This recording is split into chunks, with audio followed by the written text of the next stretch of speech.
Welcome. We often hear that there's too little carbon dioxide in the atmosphere to do much of anything. This video is going to investigate whether that is true or not. Carbon dioxide only makes up 400 parts per million in our atmosphere. That's 0.04%. And that doesn't sound like much. If we take 10,000 molecules of air, represented by these black dots in this square here, let's put on how many of those are carbon dioxide. And it's just four, those four little red dots in the middle, just there. Now that doesn't seem like much at all. And worse yet, it's taken over 200 years for it to get from 270 parts per million to over 400 parts per million. So where's the big problem?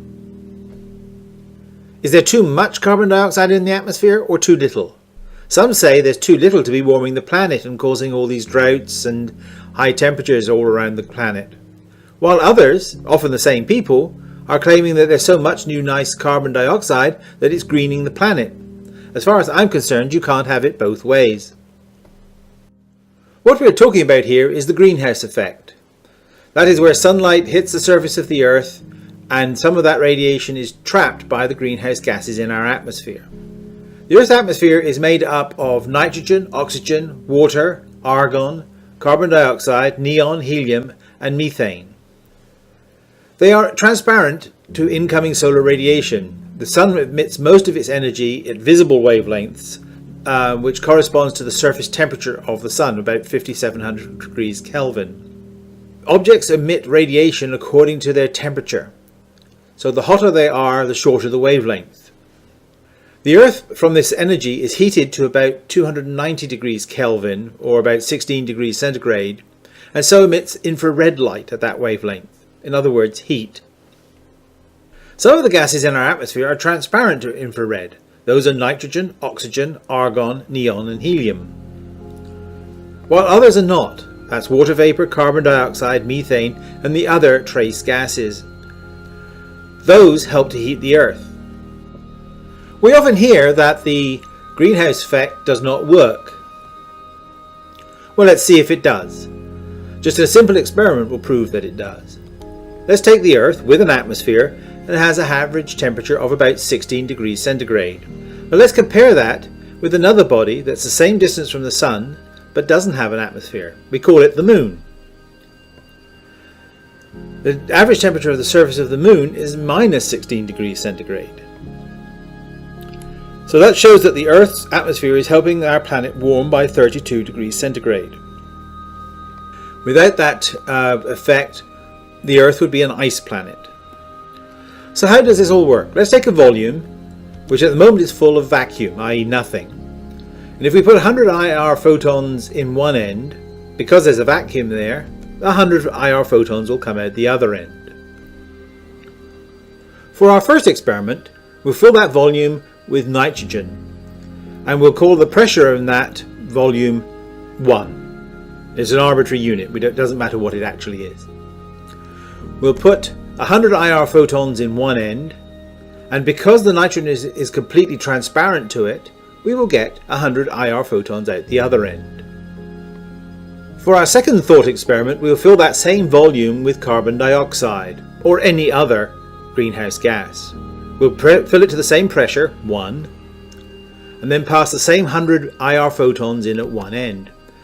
Now the carbon dioxide is not transparent to the infrared photons, and say there's enough carbon dioxide in there to absorb half the infrared photons that are put in the front end, so that means we'll only get 50 IR photons out the other end.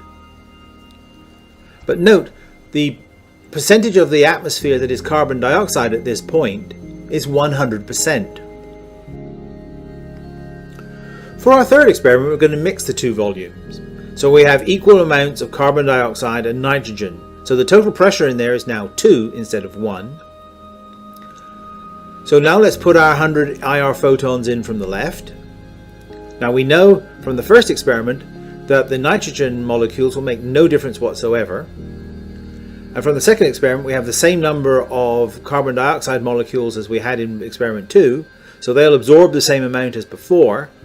And so therefore you'll get 50 IR photons out the far end.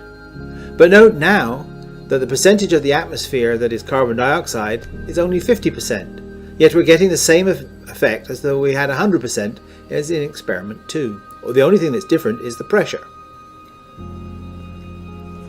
For our next experiment, we'll double the amount of nitrogen in the volume. So once again, we'll put 100 IR photons in at one end. The nitrogen makes no difference because it's transparent, and we still have the same number of carbon dioxide molecules in there as we had in experiment 2, so they'll have the same effect, i.e. absorbing half the IR photons, so we'll still get 50 IR photons out the far end. But now the percentage of the atmosphere is 33% of carbon dioxide. So we get the same result whether we have 100% carbon dioxide, 50% carbon dioxide, or 33% carbon dioxide, because in each case we have the same number of carbon dioxide molecules in the volume. So it's not the percentage of the atmosphere that's the absorbing gas, it's the partial pressure of the gas. The pressure in each case for carbon dioxide is 1. I guess the question is, where do the IR photons go? So let's go back to experiment 2, and we'll shine our IR photons in at one end. Now some proportion of them will get through unhindered, not hitting any of the carbon dioxide molecules. However, some proportion of them won't. They'll hit the carbon dioxide molecules and be scattered in some random direction, either forwards or backwards or sideways, anywhere in the 3 dimensions. I'm sure some of you will realise that we have not yet addressed whether there are enough carbon dioxide molecules in the atmosphere to do much of anything. Let's look at some numbers to show that indeed there are. There are 2 times 10 to the 25 molecules in a cubic metre of air at the Earth's surface. The height of a uniform density atmosphere is about 1 kilometre. So if the atmosphere was all the same pressure from the surface to the top of the atmosphere, that atmosphere would be only 1 kilometre deep. So that means that there are 2 times 10 to the 28 molecules of air above every square metre of the Earth's surface. So what proportion of those are carbon dioxide? Well, it's only 0.04%. However, that turns out to be 8 trillion molecules of carbon dioxide between the surface and the top of the atmosphere. So the infrared radiation from that 1 square metre of the Earth's surface has to navigate past 8 trillion carbon dioxide molecules, many more water molecules, and some of the other trace greenhouse gases as well.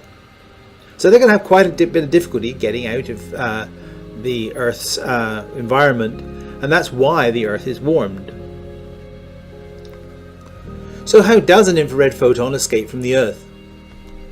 Remember, when it hits a greenhouse gas, that photon is scattered. It can be scattered in any direction, backwards, forwards or sideways. It's much more likely to be scattered sideways or back down than forwards. How far does it get before it hits a carbon dioxide atom? That would be 70 meters.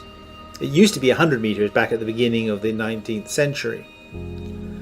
And it would be a much shorter distance for water vapor, about twice that for methane, and a lot longer for the other greenhouse gases. So this poor photon is bouncing around randomly in the atmosphere. This is what's called a random walk.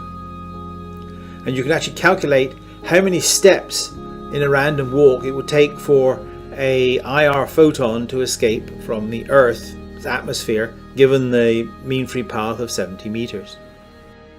So here we have the surface of the Earth, in this case it's the ocean. And what happens if it emits an infrared photon? That infrared photon may start going up, but then it could be knocked back down, sideways. Several times it might actually be back absorbed by the ocean to be re-emitted again. So this is how the planet is warmed. Eventually it will go high enough in the atmosphere that the mean free path becomes infinite and it actually escapes into deep space. That's where it cools the Earth. So let's put this whole picture together. We'll start with a mixed atmosphere with some greenhouse gases and some neutral gases, such as nitrogen. So the sun emits light at about visible wavelengths. That's where most of the energy in the sunlight is, and that's because of the surface temperature of the sun. Most of that light passes through our atmosphere without interference. The only real interference is from clouds, which we're not considering here. That light hits the surface of the Earth and warms it. to about 16 degrees centigrade. As a result, the Earth re-emits that energy as infrared. Now, some of that energy is going to get out of the atmosphere unhindered, but most of it is going to start bouncing around in a random walk process. That helps warm the Earth. So let's draw some conclusions. First of all, the percentage of the atmosphere that is carbon dioxide or any other greenhouse gas is irrelevant. It's the number of carbon dioxide molecules between the surface and the outer space that makes the difference. In other words, its partial pressure or its column density. Hence, the more CO2 in the atmosphere, the longer it will take for a photon to escape, because it has to go through more steps, and the higher it will have to go in order to find a mean free path that is long enough for it to escape into space. Both of those effects create a warmer Earth. Goodbye until next time.